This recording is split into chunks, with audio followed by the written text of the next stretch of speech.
Bonjour, aujourd'hui on va s'intéresser à un sujet fascinant, ce qui se passe dans les coulisses du cinéma. Et plus précisément, on va parler de l'impact environnemental, souvent invisible, de nos films et séries préférés.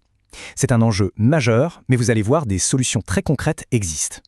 Pour bien commencer, il y a un chiffre à retenir, juste un seul, 16 tonnes. Bon, dit comme ça ne veut pas dire grand-chose, c'est vrai, mais ce nombre il est au cœur de tout. On va voir tout de suite ce qui se cache derrière. Et voilà, 16 tonnes d'équivalent CO2, c'est l'empreinte carbone moyenne pour produire une seule petite heure d'un programme télé. C'est colossal. Et pour que ce soit encore plus parlant, regardez cette analogie. C'est incroyable, non ?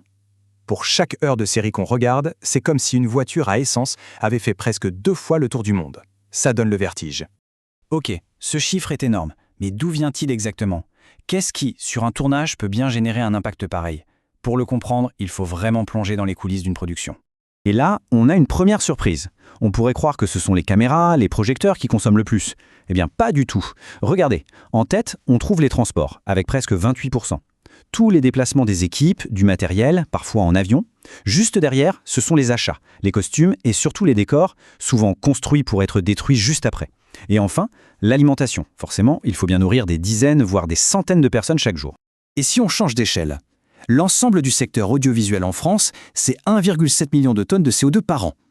Quand on compare ça à l'empreinte carbone moyenne d'un Français, qui est d'environ 10 tonnes par an, on réalise que le poids de cette industrie est considérable. Face à ce constat qui est assez alarmant, l'industrie a commencé à bouger, heureusement. Une approche structurée, réfléchie, a vu le jour. C'est ce qu'on appelle l'éco-production. Alors, le point vraiment crucial à comprendre, c'est que l'éco-production, ce n'est pas juste une petite action par-ci par-là. C'est une démarche complète, globale, qui intègre l'écologie à toutes les étapes du projet, de la toute première ligne du scénario jusqu'à la diffusion. En fait, c'est une refonte totale de la manière de penser et de faire les films. Mais s'engager dans l'éco-production, ce n'est pas seulement une question de réduire son empreinte carbone. Le secteur du cinéma et de la télé a une place vraiment à part dans notre société. Et avec cette place, vient une double responsabilité. C'est ça, la double responsabilité. D'un côté, il y a le pouvoir immense des images, le pouvoir d'influencer les mentalités, de faire évoluer les récits. Et de l'autre, il y a son rôle économique. L'audiovisuel, c'est une véritable locomotive qui travaille avec plein d'autres secteurs, le transport, l'hôtellerie, l'alimentation. En devenant exemplaire, il peut entraîner tout le monde dans son sillage. Et puis soyons clairs, aujourd'hui, le changement n'est plus vraiment une option. La pression vient d'un peu partout. Des grands accords internationaux comme l'accord de Paris, des nouvelles lois aussi comme l'éco-conditionnalité pour recevoir des aides du CNC en France, et même du marché du travail avec de tout nouveaux métiers verts qui apparaissent. Alors la question c'est comment on fait concrètement ? Comment on passe de la prise de conscience à l'action ? La bonne nouvelle, c'est qu'il ne faut pas tout réinventer. Il existe une feuille de route qui est très claire et très accessible. Là voilà, cette méthode en 6 étapes qui a été mise au point par EcoProd, un collectif qui accompagne tout le secteur. Et c'est un parcours vraiment logique. D'abord, on anticipe dès le scénario. Ensuite, on comprend en mesurant l'impact. Puis on planifie une stratégie, on agit, on mobilise les équipes. Et enfin, étape cruciale, on valorise les efforts. C'est un véritable cercle vertueux. Et pour aider à suivre ces étapes, il y a des outils. Le plus important, c'est sans doute la plateforme StepUp, développée par EcoPro. C'est devenu la boîte à outils de référence pour se former et trouver toutes les bonnes pratiques. Alors, les 2 premières étapes sont vraiment le socle de tout. D'abord, on analyse le projet dès l'écriture. Un déplacement en avion est-il vraiment nécessaire à l'histoire ? Ensuite, on mesure, on quantifie, notamment avec des outils comme le calculateur Carbon Clap. C'est simple, on ne peut pas améliorer ce qu'on ne mesure pas. Une fois qu'on a les chiffres, on peut planifier. C'est le moment où on pose une vraie stratégie. On peut viser un label pour structurer sa démarche, chercher des financements spécifiques, et ensuite, on passe à l'action.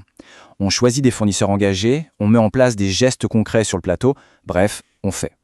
L'étape suivante est peut-être la plus humaine et donc la plus importante, la mobilisation. Une démarche d'éco-production, ça ne peut pas être l'affaire d'une seule personne dans son coin. Ça ne fonctionne que si c'est un effort collectif, si toute l'équipe est à bord, formée et motivée. Et là encore, il y a des outils très pratiques. Par exemple, ce cours d'introduction gratuit de StepUp. C'est parfait pour mettre tout le monde au même niveau d'information et d'engagement dès le début d'un projet. Et enfin, la dernière étape, valoriser. Une fois le travail accompli, il faut le faire savoir. Communiquer sur ses réussites, c'est d'abord une super reconnaissance pour l'équipe. Mais c'est aussi une façon de montrer l'exemple et d'inspirer tout le secteur à suivre le mouvement. Toute cette philosophie est résumée dans la charte EcoProd. Les 2 premiers principes sont tournés vers l'intérieur. S'impliquer, c'est-à-dire s'engager à progresser en continu, et partager. Partager ses expériences, ses réussites comme ses difficultés, pour que tout le monde puisse en profiter. Les 2 autres principes sont tournés vers l'extérieur. Il y a inciter, encourager ses partenaires, ses fournisseurs, ses clients à rejoindre la démarche. Et puis communiquer, non pas pour se vanter, mais bien pour amplifier le message et prouver que oui, le changement est possible. Finalement, ce qu'il faut retenir, c'est que les coproductions, ce n'est pas du tout une contrainte qui vient brider la créativité. Bien au contraire, c'est une chance de la réinventer, de reconnecter l'art de raconter des histoires avec le monde dans lequel on vit.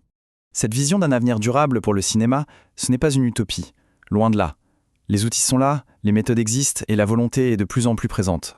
Au fond, la question n'est plus seulement de savoir comment raconter des histoires sur le changement, mais de changer la manière même dont on raconte nos histoires. C'est peut-être ça, le plus grand défi créatif de notre époque.